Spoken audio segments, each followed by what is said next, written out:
আসসালামু আলাইকুম। আমি নোবেল। আজকে আমরা এবছর কুয়েট ভর্তি পরীক্ষায় আসা একটা ডিফারেন্সিয়েশনের অঙ্ক সমাধান করব। চলো আমরা শুরু করি। প্রশ্নে বলেছে x is equal to a into theta plus sine theta এবং y is equal to a into one minus cos theta হলে থিটা বাই টু এর মাধ্যমে D square Y divided by dx square এর মান নির্ণয় করো। এখানে আমাদের অপশন দেওয়া আছে, এই অপশনগুলো থেকে একটা হবে এর উত্তর। আচ্ছা, আমরা প্রথমে দেখে নিই যে D square Y divided by dx square অর্থ কি। D square Y divided by DX স্কোয়ারের অর্থ হচ্ছে এক্স এর সাপেক্ষে ওয়াই কে দুইবার ডিফারেন্সিয়েট করা, অথবা ওয়াই এর দ্বিতীয় অন্তরজ বলে। এখন আমরা যদি ধাপে ধাপে দেখি, তাহলে ওয়াই কে এক্স এর সাপেক্ষে একবার অন্তরীকরণ করলে আমরা লিখতে পারি d y divided by dx, অথবা ওয়াই ওয়ান, অথবা এফ অফ এক্স প্রাইম, অথবা প্রথম অন্তরজ।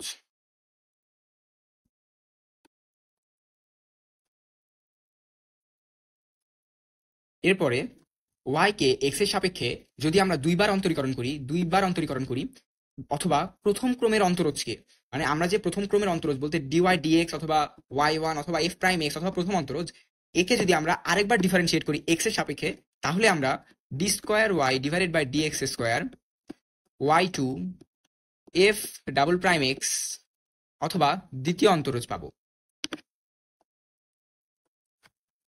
তাহলে এখন কি আমরা বুঝতে পেরেছি যে D square y divide by dx square অর্থ কি? D square y divide by dx square অর্থ হচ্ছে এক্স এর সাপেক্ষে ওয়াই কে দুইবার ডিফারেন্সিয়েট করে ফেলা। এইটা যদি আমরা আরেকটু ভিজুয়ালাইজ করি, ওয়াই কে যদি এক্স এর সাপেক্ষে আমরা ডিফারেন্সিয়েট করি, তাহলে আমাদের লিখতে হবে যে ডিডিএক্স ব্র্যাকেটে এখানে ওয়াই, এটা হচ্ছে প্রথম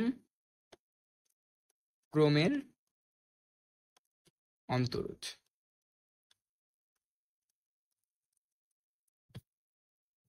একেই লেখা হয় হচ্ছে ডিওয়াই ডিভাইডেড বাই ডিএক্স। এখন এটা একটা সমীকরণ, একে যদি আমি আরেকবার অন্তরীকরণ করি এক্স এর সাপেক্ষে, তাহলে আমার লিখতে হবে যে d d x of d y by d x. এখান থেকে আসবে হচ্ছে d square by y d x square. এইটাই হচ্ছে দ্বিতীয় অন্তরজ।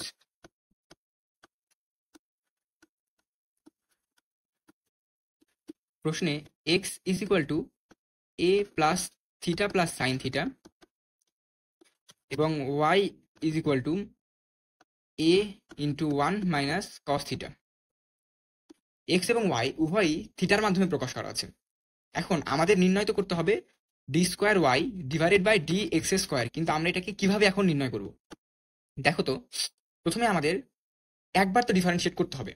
তাহলে আমরা আগে একবার ডিফারেন্সিয়েট করে নিই এক্স কে থিটা দ্বারা, যেহেতু থিটা দ্বারা প্রকাশ করা আছে, এবং ওয়াই কে থিটা দ্বারা, কারণ ওয়াইও থিটা দ্বারাই প্রকাশ করা আছে। এখন আমরা পরবর্তী পেজে ডিফারেন্সিয়েট করা শুরু করি। এক্স কে যদি আমরা থিটার সাপেক্ষে অন্তরীকরণ করি, তাহলে আসবে হচ্ছে dx by d theta is equal to a into one plus cos theta, যেহেতু যেহেতু সাইন থিটাকে অন্তরীকরণ করলে কস থিটা পাওয়া যায়। এবং ওয়াই কে যদি আমরা থিটার সাপেক্ষে অন্তরীকরণ করি, d y divided by d theta is equal to এ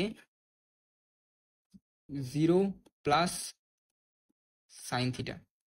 এটা আমাদের 1 নম্বর সমীকরণ, এটা আমাদের 2 নম্বর সমীকরণ। আচ্ছা দেখো তো, আমাদের d square Y divided by d x square এটাকে বের করার জন্য প্রথমে ডিওয়াই ডিভাইডেড বাই ডিএক্স কে নির্ণয় করতে হয়নি? তাহলে আমাদের প্রথম উদ্দেশ্য হতে হবে যে ডিওয়াই ডিভাইড বাই ডিএক্স কে আমরা বের করি, তারপরে দেখা যাবে। এখন দেখো, 1 নং সমীকরণ এবং 2 নং সমীকরণ, এই 1 নং সমীকরণ এবং 2 নং সমীকরণকে যদি আমি ভাগ করে দিই, তাহলে এই যে ডি থিটা এবং ডি থিটাকে কেটে যাবে না? ডি থিটা যদি কেটে যায়, তাহলে আমার ডিওয়াই ডিভাইড বাই ডিএক্স আসতেছে। তাহলে এখন আমরা সেটাই করি। এখন 2/1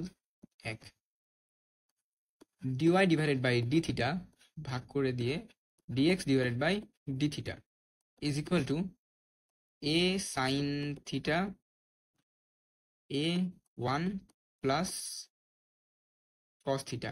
এ এবং এ এখান থেকে কাটা চলে গেল। তাহলে আমাদের কাছে থাকতেছে হচ্ছে নেক্সট লাইনে dy by dx is equal to sine theta one plus cos theta. আচ্ছা দেখো তো, আমার প্রশ্নে কি বলেছে? আমার প্রশ্নে বলেছে থিটা বাই টু এর মাধ্যমে প্রকাশ করতে হবে, তাই না? আমার প্রশ্ন থিটা বাই টু এর মাধ্যমে প্রকাশ করতে বলেনি। যেহেতু থিটা বাই টু এর মাধ্যমে প্রকাশ করতে বলেছে, তাই আমরা ডিওয়াই বাই ডিএক্স কে থিটা বাই টু এর মাধ্যমে নিয়ে নিব। কারণ দেখো, এখানে খুব সুন্দর ফরম্যাট হয়ে আছে। সাইন থিটা দেওয়া আছে, ওয়ান প্লাস কস থিটা দেওয়া আছে, এখান থেকে আমি two cos square theta two two sine theta cos theta করে কেটে কেটে দিতে পারবো। তাহলে আমরা এখানে যদি আমরা থিটা বাই টু মাধ্যমে প্রকাশ করতে চাই, তাহলে sine theta is equal to two sine theta by two cos theta by 2, আর 1 plus cos theta is equal to 2 cos square theta by 2। এখানে 2 এবং এই 2 কাটা, এই cos স্কয়ার থিটা থেকে একটা কাটা, দুইটা যেহেতু আছে একটা কাটার উপর থেকে একটা কাটা, তাহলে উপরে থাকতেছে হচ্ছে sin থিটা বাই 2, নিচে থাকতেছে cos থিটা বাই 2, তাহলে sin theta by cos theta is equal to tan theta by 2। তাহলে আমাদের dy বাই dx কি আসলো? dy বাই dx আসলো tan থিটা বাই 2। বুঝছো? এতটুকু কি বুঝছো? এখন দেখো আমাকে কি বলছে যে দ্বিতীয় অন্তরজ বের করতে না, তার মানে এটাকে আমার এক্স এর সাপেক্ষে আরেকবার অন্তরীকরণ করতে হবে। আমরা এখন নেক্সট পেজে অন্তরীকরণ করি, চলো। আমাদের নির্ণয় করতে বলেছে দ্বিতীয় অন্তরজ, তাহলে দ্বিতীয় অন্তরজ বের করার জন্য আমরা একে এক্স এর সাপেক্ষে আরেকবার ডিফারেন্সিয়েট করে দিব। যদি আমরা একে এক্স এর সাপেক্ষে আরেকবার ডিফারেন্সিয়েট করে দিতে চাই, তাহলে আমাদের কেমন করে লিখতে হবে? আমাদের লিখতে হবে হচ্ছে, যেহেতু এক্স এর সাপেক্ষে ডিফারেন্সিয়েট করবো, তাহলে ডিডি এক্স ডিফারেন্সিয়েট করবো হচ্ছে ডিওয়াই বাই ডিএক্স কে। আচ্ছা, এখন দেখো তো এক্স এর সাপেক্ষে ডিফারেন্সিয়েট করতেছি, কিন্তু এ প্রকাশিত কার মাধ্যমে? প্রকাশিত কি থিটার মাধ্যমে না? থিটা বাই 2 এর মাধ্যমে না? আমি প্রথম ডিফারেন্সিয়েট করার সময় এতটুকু অংশকে এক্স ধরে নিলাম, যে এটাকে এক্স ভেবে আমি অন্তরীকরণ করতেছি। তাহলে কি করতে হবে, যে তারপরে যাকে আমি এক্স ভেবে অন্তরীকরণ করেছি সে তো এক্স না, সেজন্য তাকে আরেকবার ডিফারেন্সিয়েট করে দিতে হবে। তাহলে এখন দেখো যে tan থিটা বাই 2 কে যদি আমি ডিফারেন্সিয়েট করি, তাহলে tan কে ডিফারেন্সিয়েট করলে আসে sec স্কয়ার থিটা বাই 2। কিন্তু থিটা বাই 2 কি এক্স না? যেহেতু থিটা বাই 2 এক্স না, তাই থিটা বাই 2 কে আমার ডিফারেন্সিয়েট করে এর সাথে গুণ করে দিতে হবে। এখন দেখো তো d d x of theta by 2 সমান কত? D d x of theta by 2 সমান হচ্ছে 1/2 into d theta divided by dx, d theta divided by dx. তাহলে এতটুকু আমরা এখন এখানে লিখে দিব যে half into d theta divided by dx. আচ্ছা, তাহলে আসি কি, যে হাফ আমি সামনে লিখলাম sec square theta by 2 d theta by dx. আচ্ছা, এই জিনিসটাকে আমার প্রতিস্থাপন করে দিতে হবে। দেখো তো এর মান কি আমাদের জানা না? অবশ্যই জানা। দেখো গত পেজে আমরা যাই, দেখো এখানে dx divide by d theta এর মান দেওয়া আছে, dx divided by d theta দেওয়া আছে, আর আমাদের ওখানে চেয়েছে হচ্ছে d theta divide by dx. এটা যদি আমরা উল্টায় দিই, উল্টায় দিলে কি d theta divide by dx পাবো না? তারপর ওখানে বসাই দিতে পারবো না? চলো আমরা বসাই দিই, ওই পাশে নিয়ে গিয়ে। এখন আমাদের dx divide by d theta সমান দেওয়া হচ্ছে a into 1 plus cos theta. দেখো তো আমার এখানে d theta divide by dx চাইছে না, তার মানে কি এটাকে যদি আমি উল্টায় দিই, উল্টায় দিলে d theta divide by dx পাবো না, তাহলে আমি উল্টায় দিলাম d theta divided by dx is equal to 1 divided by a 1 plus cos theta. এখন দেখো এটাকে আমরা এখন এখানে বসাই দিব, তাহলে নেক্সট লাইনে হবে হচ্ছে 1 divided by 2 into sec square theta by 2 into 1 divided by a 1 plus cos theta.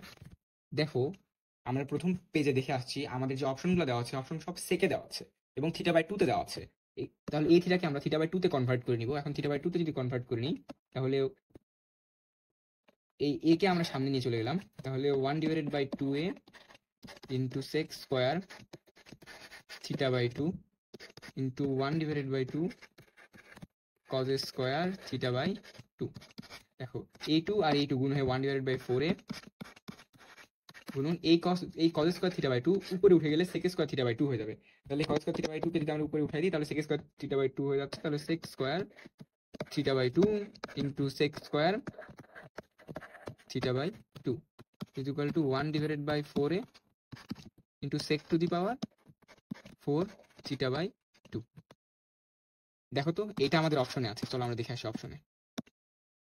এই দেখো 2 নাম্বার অপশন আমাদের 1 divide by 4 sec two the power 4 theta by 2। এটাই হচ্ছে আমাদের অ্যান্সার। যারা এতক্ষণ ধরে ভিডিও দেখছো তাদেরকে অনেক ধন্যবাদ।